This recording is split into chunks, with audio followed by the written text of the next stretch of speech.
ప్రశ్న లేని సమాధానం ఎక్కడైతే మీకు ఉంటుందో దానిని బ్రహ్మం అనాలి. సైన్స్ ప్రకారం సృష్టి క్రమంలో దీనినే ప్యూర్ ఎనర్జీ అంటారు. ఆ లైన్లో వాళ్ళు చెప్పేది బ్రహ్మం అంటే వాళ్ళు ఎందుకు ఊరుకుంటారు? సైన్స్ వాళ్ళు అనేది ప్యూర్ ఎనర్జీ, మామూలు ఎనర్జీ కాదు, ప్యూర్ ఎనర్జీ. ఆ ప్యూర్ ఎనర్జీ ఎనర్జీగా మారుతుందని, అది ఎంబాడీడ్ ఎనర్జీ అవుతుందని, ఫార్మేషన్ అవుతుందని, స్పేస్ ఎనర్జీ అవుతుందని అలా చెప్పుకుంటూ వస్తారు. అది మనకు అక్కర్లేదు ఇప్పుడు. కనుక ఇప్పుడు మనకి బ్రహ్మమే కావాలి కనుక ఇప్పుడు మీకు బ్రహ్మం అంటే ఏమిటో అవగాహన ఉంటుంది. ఈ బ్రహ్మం అంటే ఏమిటో తెలియటం అనేటువంటిది బ్రహ్మజ్ఞానం అనేది కూడా స్పష్టం. చూసారా, బ్రతుకు జ్ఞానం దగ్గర నుంచి బ్రహ్మజ్ఞానం వరకు మనం ఆలోచన చేస్తే, బ్రహ్మం తెలిస్తే అది బ్రహ్మజ్ఞానం అవుతుంది. ఆ బ్రహ్మజ్ఞానం తెలుసుకున్నటువంటి తన్మయత్వంలో మనకు కలిగేటటువంటిది బ్రహ్మానందం. మీకు క్లియర్ అయిందా? ధ్యానం అంటే ఇందాక నేను చెప్పిన దాన్ని బట్టి మనసుని ఒకచోటే కేంద్రీకరించడం అంటే దానికి చరణం లేదు, చరణరహితమైందే కదా స్థిరం అంటే. ఆ స్థిర కేంద్రం సూక్ష్మత కలిగిందే ధ్యానం.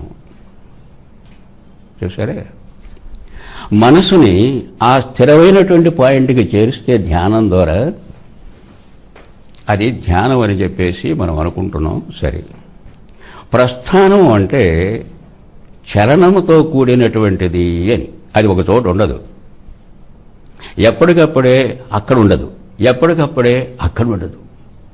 నిత్య చలనం కలిగినటువంటిదే ప్రస్థానం. మరి నిత్య చలనం కలిగినటువంటి ప్రస్థానమునికి చరణరహితమైనటువంటి ఈ ధ్యానానికి లింక్ ఏమిటి? ఒకదానికొకటి పడవు, ఒకదానికొకటి విరుద్ధం. ఏ విధంగా చూసిన విరుద్ధమే. ఈ విరుద్ధమైనటువంటి రెండిటినీ నేను జత వేశాను. ధ్యానం, ప్రస్థానం, ప్రస్థాన ధ్యానం. ఇది వినడానికే కూడా విరుద్ధంగా, అసహజంగా ఉంది. చూసారా, అది అలా ఉంచితే ఇక్కడ